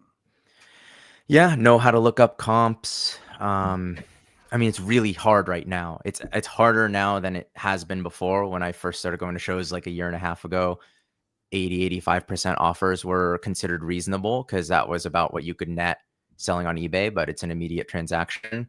Now that number's moved more to like 90 to 95% on a lot of items and 130% on others. So honestly, the best tip I can give now is kind of a long game one, which is it's not going to acutely answer this question, I think, but hopefully it helps to build relationships. Like the deals I'm still getting are the people who I have done deals with before, whether they know that I'm a vendor or not, or whether they know my content or not. Oftentimes it just comes down to relationships and trust and reputation. And I think that's one of the better currencies right now. It's more valuable or important now than it was a year ago. Maybe that's what comes to mind for me. Yeah. Summus, at great point. Hold on. Before we go on to this next one, I want to answer. To be honest, I'm going to give you a really simple advice, and it's going to be okay with walking away from the wrong deal. Yeah, and at the end of the day, when you go to a card show, there's going to be a Lugia V PSA 10 probably in like every other display case, and they're going to be different prices in every display case. Yeah. And just know that different vendors are going to price it different ways, not just because they see the market differently, but maybe because they also paid more for that card in general, and they feel like they need to get more out of it to feel comfortable about their margin. That's nothing to do with you. It just has to do with what they're trying to do for their business. So be okay walking away from the wrong deal that's not right for you. And there's been tons of times where I've made people offers on things, or they've made me offers on things in person, and we haven't come to a deal. And there's no hard feelings, you know, it just didn't work for that person, for that time, for that card. Now, the other thing I know about you is that you collect Umbreon cards and, you know, kind of rarer Umbreon cards, Sumus. And so if just keep in mind that for things that are low pop and that are desirable and that are vintage, that are kind of climbing right now, there's going to be vendors who price it above recent solds because they're anticipating the next sold being higher than the last one, because that's been the trend for a couple months in a row. And they don't want to be hung out to dry, missing out on potentially thousands of dollars of value that they could have had. So just be aware that is kind of a reality right now, at least. Good advice. Long question. When new sets come out, they always follow the trend of spike, dip, and mellow. When, as a vendor, do you deem a good time to enter that set into your portfolio given unpredictability? Oh, this is a tailor-made for you, Ricky. This is the kind of question I bet you've got a great take on. Yeah, for sealed, I don't overthink it as much if I'm planning on holding the sealed. If I can get it at MSRP, great. If I can't, because this trend is likely a lot of the time for sealed in particular, it's like kind of a consistent pattern. I'm not saying time the dip, but like I'm not going to buy it in the first week at market price, but maybe after a couple of weeks it'll come down and I'll buy 2 booster boxes or whatever it might be, or a case or whatever it is. And then I just forget about it, honestly, for sealed. For singles, I personally like to wait like at least 3 months. This trend is a little less predictable, I think, for singles. Like we saw Twilight Greninja never came down. That was like one of the first examples of like it never followed that trend.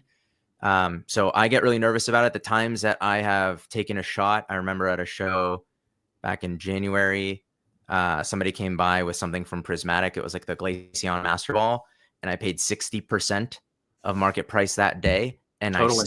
I ended up trading it later at 90% of its new market value, like a month later, which was $60. Or it was a $100 card at on the day, and it had come out.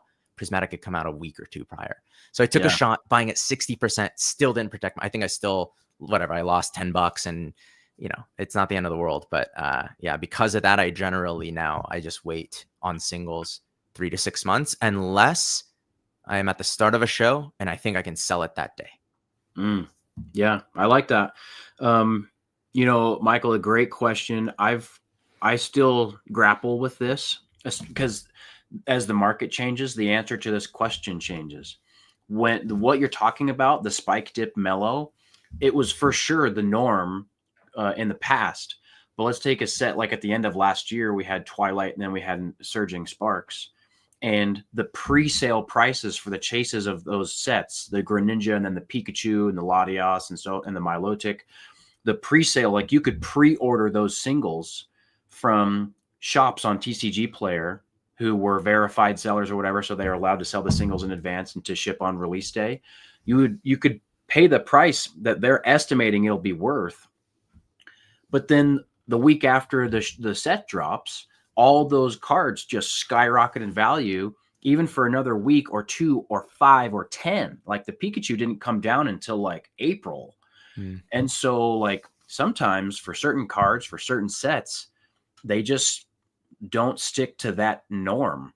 And when I kind of notice that, and I see certain cards that kind of keep that strength, keep that long-term value, I'm more willing to make an offer on them in a shorter, time frame than I usually would, maybe that first month or that second month or something like that. So you got to play it by ear. Just remember that every card you buy is an experiment. And that experiment, whether you make money on it or like, Ricky and I have done many times, you lose money on a card that you bought or you traded for.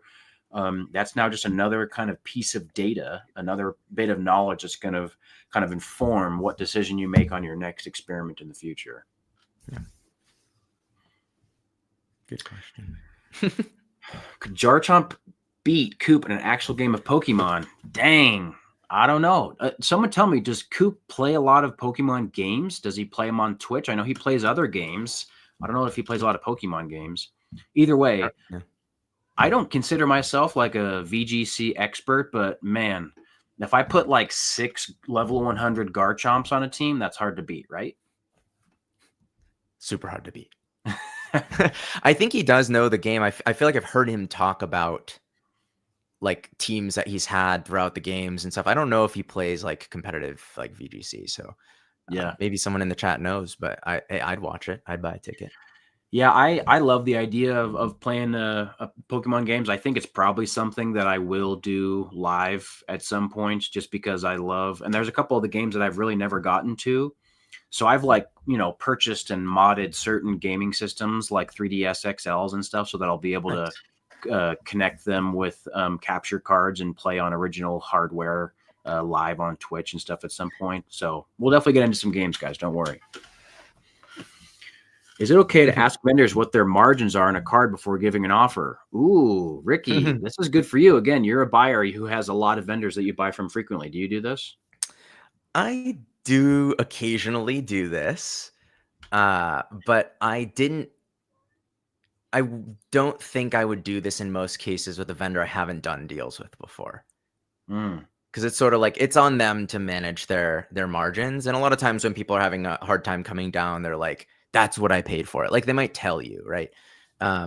Totally. Yeah, with for like vendor to vendor type deals, yeah, sure. Sometimes it might be like, listen, what'd you pay? Like, would you get an ad? Okay, like yeah, we can work on things like that with people that we have relationships with. But I don't think if it's a first time deal, I would wait. I would let them volunteer that information personally.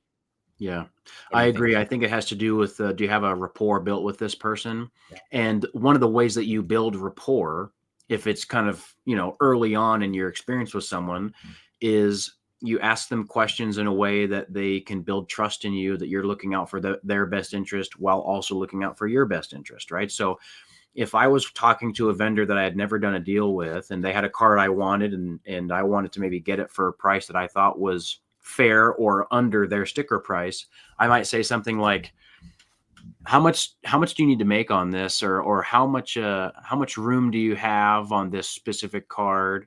Or what's a number that I could pay you where you still make good money on this and I can get it for maybe a little bit less than your sticker.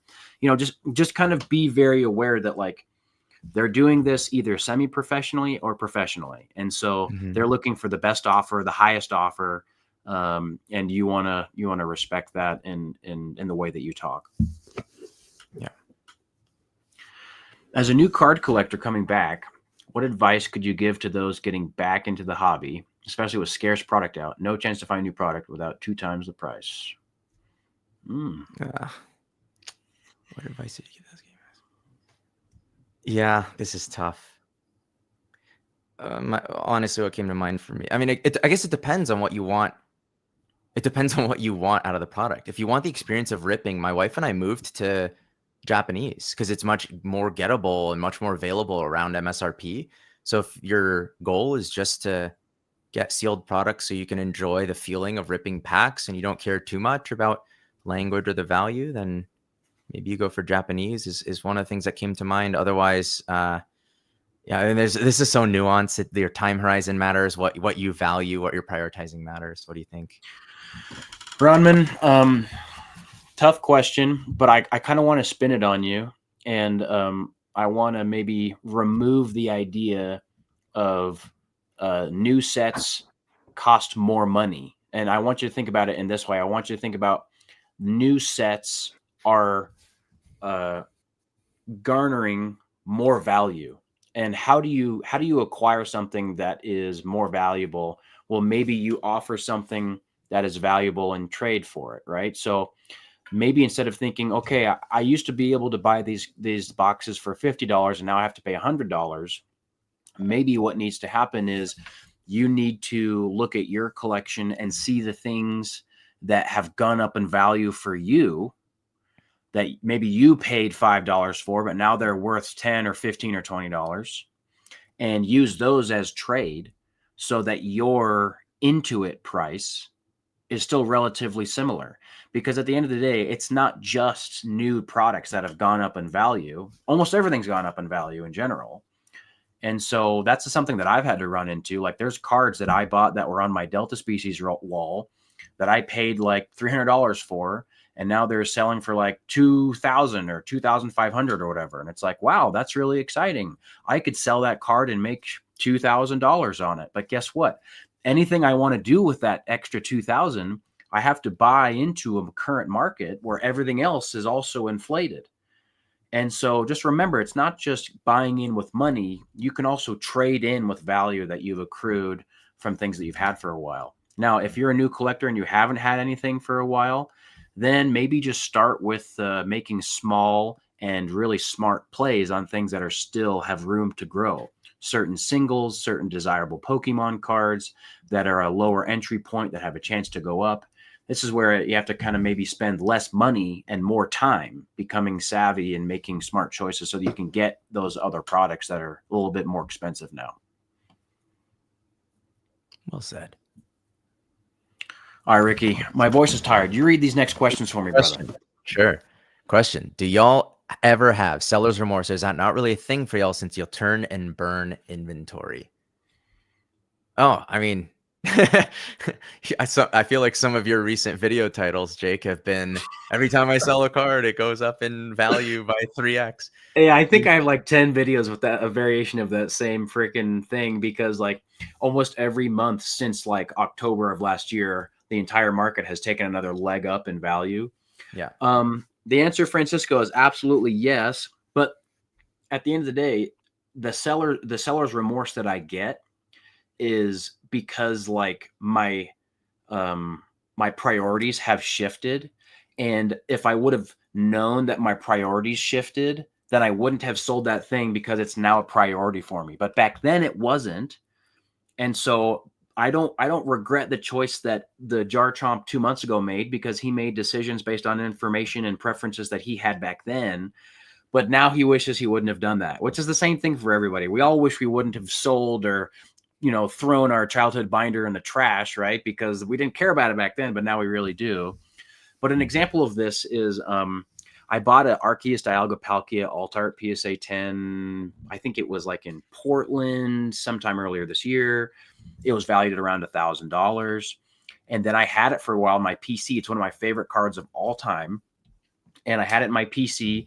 And then it went up to like 14, 15, 1,600 bucks. And I think I sold it for like 16 at Dallas Collecticon.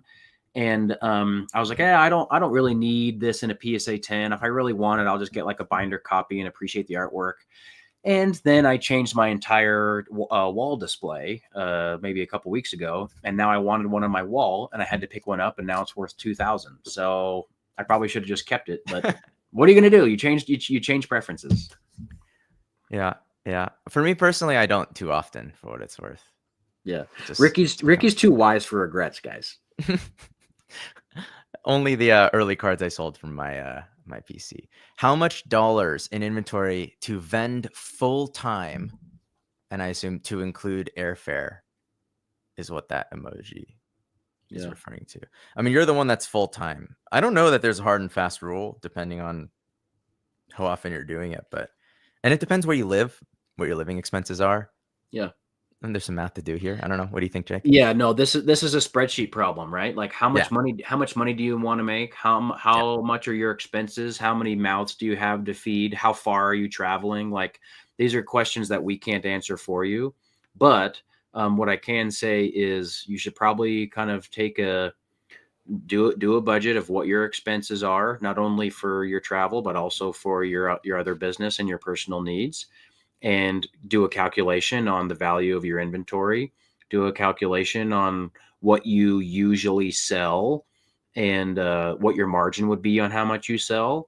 And then you'll know that, okay, if I bring this much inventory, I'll probably sell this much inventory and my margin is this much. And does that cover my expenses and give me some money on top? And if the answer is yes, then that's your answer. So it's a person to person question, unfortunately. It is, yeah. Big thanks from me and my boys, Pokeboys of Colorado. Thanks, Pokeboys of Colorado. We love the positive vibes you two bring to the hobby. We also pulled a God Pack from Black Bolt. Yo, God Pack pulled. Shout out Pokeboys of Colorado. So far, you have way better luck than I do from opening the new set. But I did. I don't know if any of you guys were on stream last night, but we did open a giveaway pack of White Flare and pulled that new Reshiram, like the white black art rare one. So That's sick. like it's so sick. I have to own that one day. It's so cool.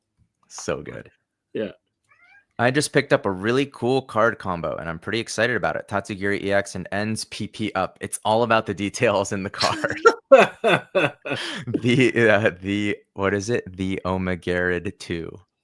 Yeah, Yeah. absolutely. Hey, we've all got our Yeah. own collection goals, and if you're trying to fill an entire binder full of PP ups, then more power to you. I'm all about that. Go for it. I mean that was my chase for that set. We'll just leave it at that. I everybody respect. needs a PP up. You really pick up a tag team Magikarp PSA 10 for $13.25 from a card show like 2 weeks ago, and now it's tripled from Joe. I assume that's a question for you, Jake. Does that ring a bell? Ooh, I did pick up a tag team Magikarp. Oh no, this is a question for me. Yeah, no. Oh. This is a question for me. I just realized which one they're talking about. The Yeah. Magikarp Wailord. Yeah. This show was not 2 weeks ago. The show was at the end of April or early May. I want to say it was early May. So it was a couple months ago, and I did end up selling it before it climbed that much. So there's another there's another like and again, I don't regret it. Like that was the right move. That was the right move for that moment. Yeah, I did though buy that card for $13.25 from a show a couple months ago, and it is worth a lot more now, and I sold it before it was worth a lot more. That's the thing. Like in a market like this, you buy a card for $1,300 and then appreciates to like $1,800. Like, oh man, I'm gonna make $500 real easy. And it's like, how do you say no to that when like there's no guarantee it's going to keep going up? It's just it's a speculative thing right now to hold on to cards versus sell them when you've made a nice profit. Love it.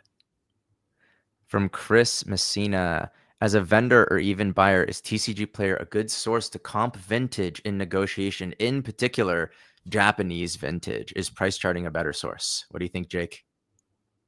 Why are you asking me, man? You're the Japanese vintage guy. Okay, all right, okay, fine.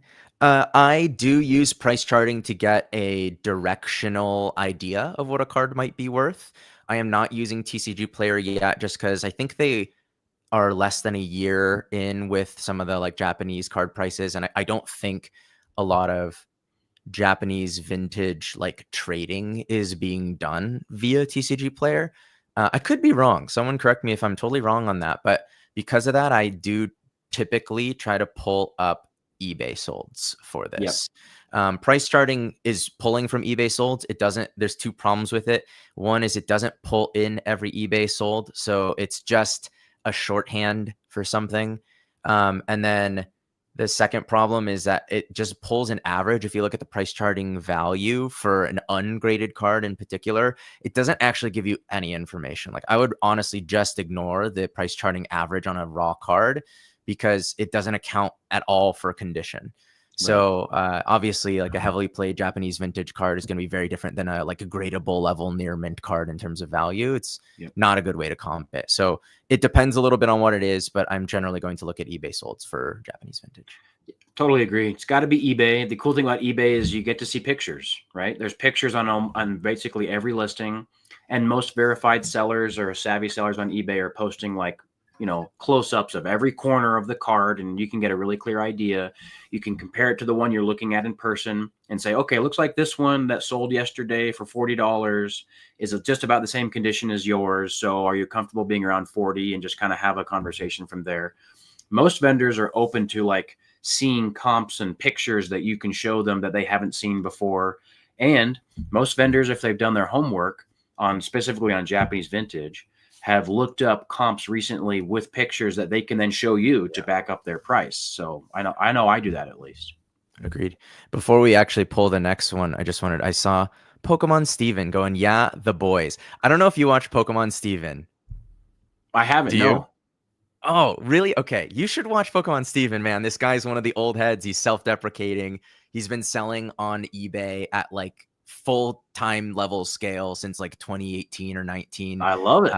He is my first round draft pick for like most underrated PokeTuber channels. Like a lot of people have not heard of him. He doesn't do the like, he's not doing the like hypey trying to chase clout thing with his content. He just makes content. If you haven't watched Pokemon Steven, a good way in with him that I think a lot of people in this chat will appreciate is he just 2 months ago did a video where he regraded 200 PSA 9s. Whoa. So if you're interested in that level, like that scale of experiment, Pokemon Stevens. I love it. Sorry, that tickles Oyama's curiosity and data brain so nicely, I'm sure. Oh, yes. And he's a nice guy. When purchases and sales are happening in cash, does the seller cover for the tax from the buyer? How does the reporting work in both parties? Let's first start out and say that I am not an accountant. I am not your CPA. But I will say that the state does require a business to collect sales tax and then send those earnings, that sales tax, to the state in the form of cash dollar bills or a check. So if you're a business and you're selling things, then you have to collect sales tax and you have to report your sales so that the state knows how much to essentially require from you in sales tax. It's your responsibility. And that pretty much says it all if you're a business, and I am as well. I have an LLC in California, so I track all this stuff in a spreadsheet pretty closely. I will report those taxes. What are your thoughts from Greg C? What are your thoughts on the long-term investment of modern English black labels? Moonbryon, Lovebirds, etc. You and your, you've got the hookup with Drew, who I know is like really gets this part of the market and the hobby. I've only ever owned one black label, and it is a Japanese card.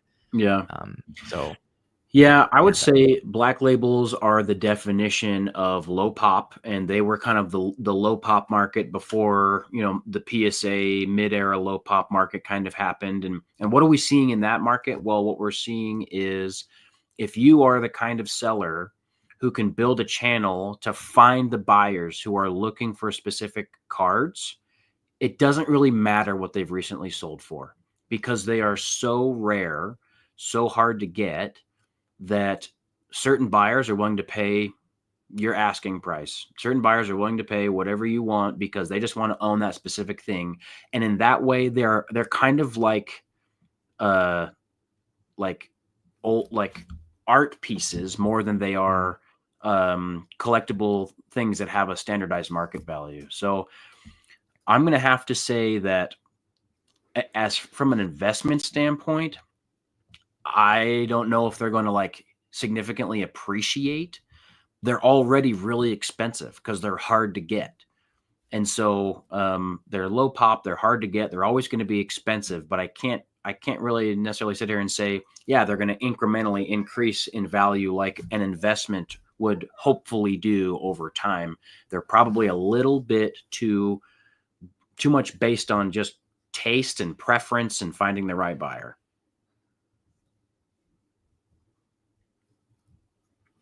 From Nick Nelson, who would win in a Pokemon battle, Garchomp or Scizor?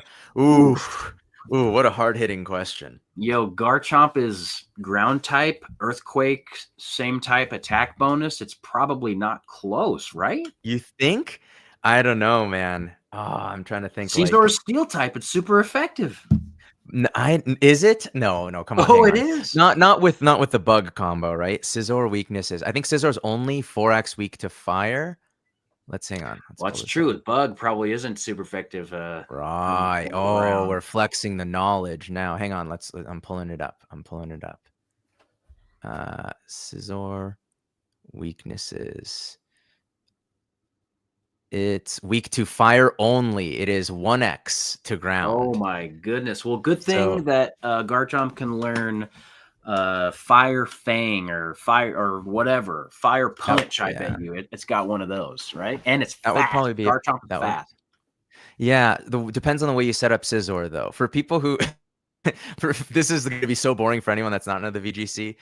One of the reasons Scizor became like my ace and one of my favorite Pokemon is because there was an era back in like 2013 where priority moves that went first were like pretty strong, and Scizor can be equipped with a choice band and Technician as the ability and then you just pump all of its EVs and IVs into attack. You have adamant ability, and you just hit that technician same type attack bonus boosted bullet punch, and it's like 1 to 2 hit shot killing everything. He So just I don't know. sweeps the whole world. So Garchomp weak to Ice, Dragon, and Fairy. Does not resist steel. This is actually a tough question. I actually don't know. I'm sure we could simulate it. We got to test it. It's a tough one. We're gonna have to.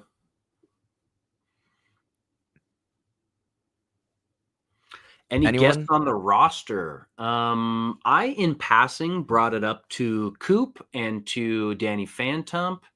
And obviously, we're both connected to a lot of vendors. So I would love to have Bulba on here and Eric Pack Battle and tons of people. So, I mean, at the end of the day, the cool thing about this is we're connecting virtually. And so we can do it from anywhere in the world. Love it.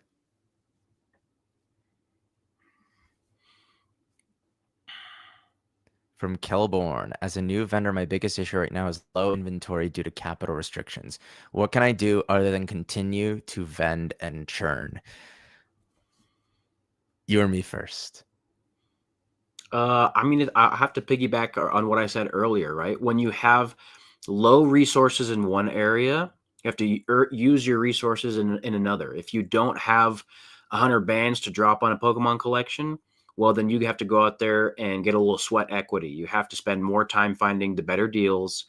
You have to get yourself into the Facebook groups. You have to meet people at your local card store. Like, you're going to have to spend more time until you have money that can, be that kind of accelerator of time on your behalf, right? So the hardest part in any business, for any person, is that first 1,000, that first 10,000, that first 100,000, because that's the hardest to get. Because once you get above some of those numbers, your money can start to generate that value on your behalf.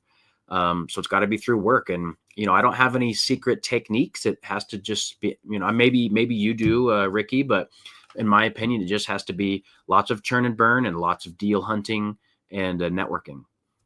Yeah, no secret techniques, but I have a few non-secret ones that I think make sense. The most degen thing, this is not financial advice, would be to take out a loan. But if you're really good at this, you act like people do this and pull it off.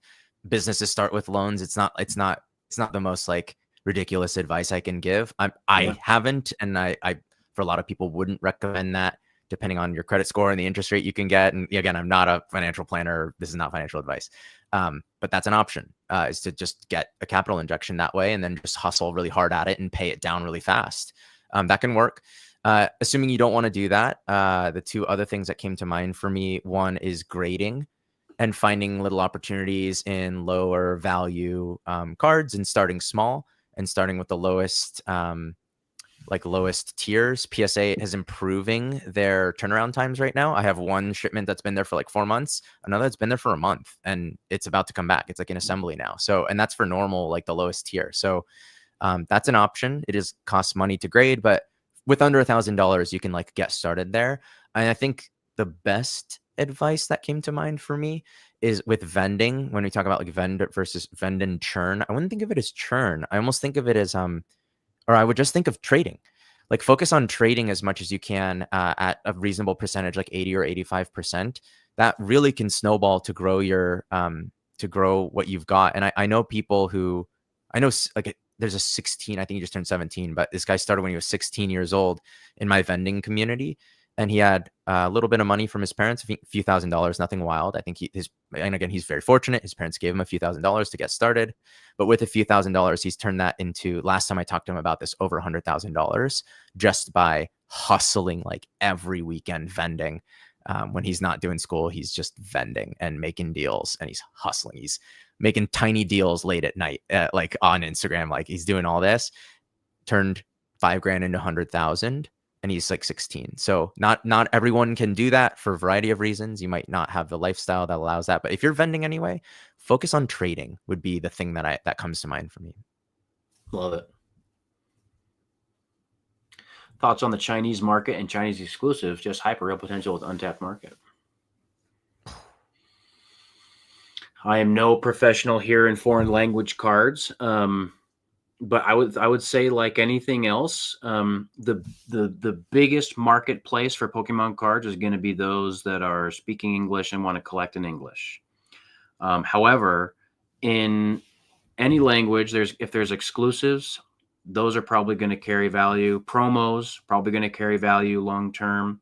So like from like a market to market comparison, I would be hard pressed to say anything's going to surpass English in general, but certain cards are obviously going to be good plays. Now I'm not here to say which cards are the obvious ones specifically, because that's just kind of speculative. But yeah, there's some Chinese cards that I own and more that I want, and so I'm sure that there's thousands or millions of other people that are in the same boat. Agreed, +1. And while I won't speculate on exactly the cards, the thing that definitely comes to mind for me here is the Chinese exclusives with popular Pokemon on them. Yeah.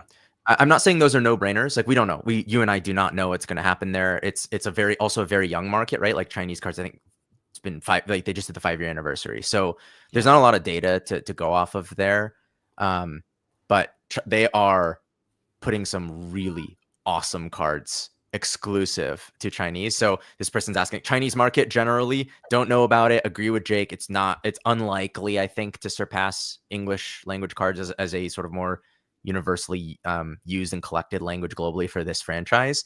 The Chinese exclusives, if I'm speculating, those are the ones to do with Pikachu and Gengar and Mew, like the mascot Pokemon in high quality arts exclusive to a language. Those are the ones. Love it. Totally agree. Let's maybe have one or two questions and wrap it up from here. Does that sound fair to the mods? Did you guys see any questions you really wanted to do? I see a pretty big super chat question here at the end by Reambition. Maybe we put that up. Yeah, let's give that one a go. First of all, thanks for the support there, Reambition. Maybe we end on this question and then wrap it up. Would you say it's better to submit as many cards as possible to PSA, or should you split them into multiple orders? Always a chance you get that newly divorced angry grader that gives you all 8s. Ricky, what's your take on this one? This one is like veers a little bit into the conspiracy theory yeah, it's a little zone for me. A little bit. But I've heard weirder things happening than, like I have definitely, even in my relatively limited amount of grading with PSA, I've definitely seen some shipments seem to get hit harder than other shipments. So that might lend some credibility to the idea of this. Setting aside the divorced angry grader, actually the thing that I think is more real is that to keep up with the demand, PSA has hired a lot of new graders. And I would imagine that the standardization and training and quality control of bringing in what has to be at least hundreds of people who might be brand new to that job could affect consistency potentially. Now, I haven't seen it. I'm going to do a PSA shipment video within the next few weeks. I did split up a shipment and I got 74% gem rate on one of them and an 87.5% gem rate on another.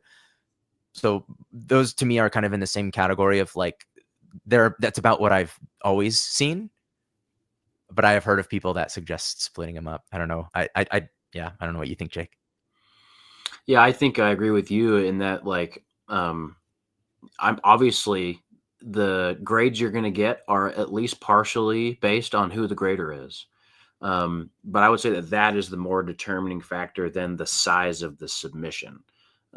So I've had, 5 card subs go in and I get all 10s, and I've had 5 card subs go in where I don't get all 10s and I just get absolutely beat up.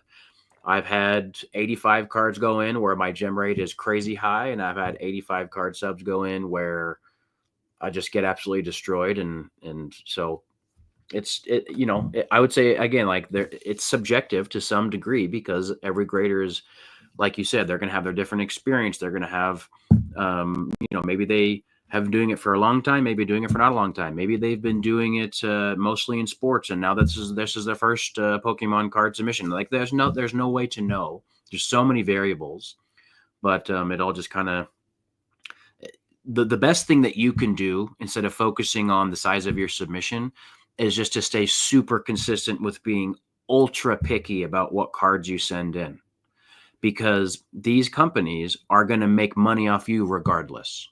And so it behooves you to be extremely consistent with having a very scrupulous eye yourself and only sending in things that you have extreme confidence are going to make you money, because they're always going to make money and you're the one hoping to make money. And so definitely just be very picky about what you send in. I know we're winding down to the last few. I got to give a shout out to a local guy here who's got a good question. Catrim Sal is, if you don't know Catrim Sal, he's a good follow on Instagram. He's giving away the secrets of his like cool AI edits for slabs, and he's just somebody who knows what he's talking about. So his question: do you think you would have made more money holding all your inventory from last December, taking an 8-month break, and then showing up to show with your new sticker price? The answer is I would have made a lot of money, but there's no way that it would be more. And maybe not money is the answer, but like increase the size of my inventory and my collection.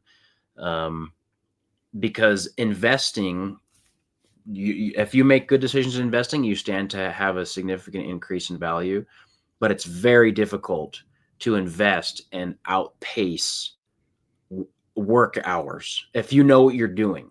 Now there's some people that like have huge capital investments and they can outpace the work of other people, but like apples to apples, can I out invest my own hard work?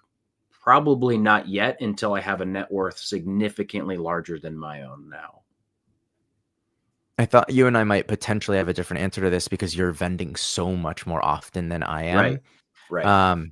I would have to, it is an interesting question because I only do, I probably average a show every 2 months, or probably, something like 6 shows a year is probably about what I do, 6 to 10 max probably. So it's possible that that this would be the case, but I think to Jake's point, you can't outpace that that hustle.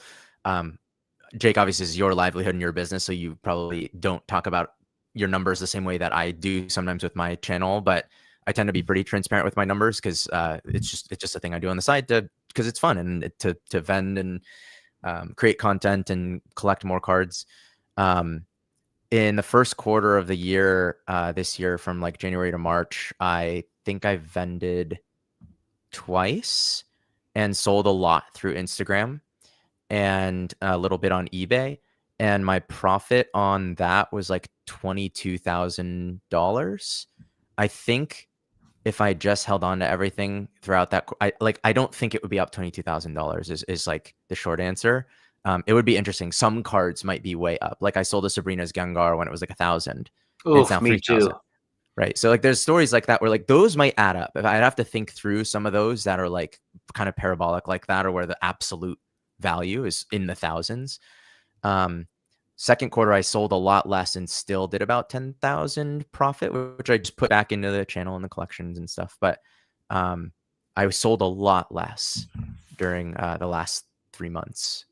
So anyway, all a long way of saying, I don't think you can outpace your hustle if you're hustling at all. Yeah. Love it. Totally agree. All right, guys, we have reached the end. We're coming up on almost 2 hours. Let me just first say thank you all for tuning in. It seems like we've had nearly 500 people in here for a while. Yeah. We wanted to do this entire live stream because, first of all, Ricky and I are becoming pretty close friends and talking more frequently, and I have a lot of respect for him, and hopefully that is reciprocated there. And we're growing and learning a lot together in the hobby, and we've already grown and learned a lot. And we think it's worth time to share some of those things and those experiences, and to continue to have our beliefs and our experiences, challenged, and to share those with you guys. And so we're going to be here every couple of weeks at least, if not more frequently. And so definitely tune in. We'll make sure you guys know when it's going to be. We'll post about it on YouTube and Instagram. And if you ever want to reach us, feel free to send us messages on those platforms as well. We're happy to chat with you, and we'll be at future shows and do more content and stuff. So again, really grateful to be here. Ricky, any last words for the people here? No, I mean, it's there. I said at the very beginning of the stream, for those of you that weren't here, I was nervous going into this. I'm not somebody who gets too nervous, but I was nervous going into this. And it's because 500 people just spent 30 minutes to 2 hours of their life with us. And I wanted that to be valuable and fun. And, it's not lost on me that we are very blessed to get to, see all the love in the chat, and that people are interested in what we might have to say. And, yeah. And yes, Jake, the feeling is mutual, a lot of respect. And, yeah, even though I do think under certain rule sets, I would probably beat you up in a fight. The respect is mutual, generally speaking. And I'm really glad that we're going to be doing this. Someone asked in the chat how often we're going to be doing this and at what time. We are the Midweek Machamps. It's going to be every 2 weeks, midweek on Wednesdays at the same time, 7 p.m. Pacific. In rare instances, if something really exciting happens in the world of Pokemon and we have to be the weekend Machamps, you never know. But we've talked about, hey, if we want to hop on and call an audible, we will. But for the most part, you're going to see us here every other Wednesday at 7 o'clock Pacific. Yep. Appreciate you guys. Thanks for tuning in. Until next time, take it easy and Thanks, bye. everyone.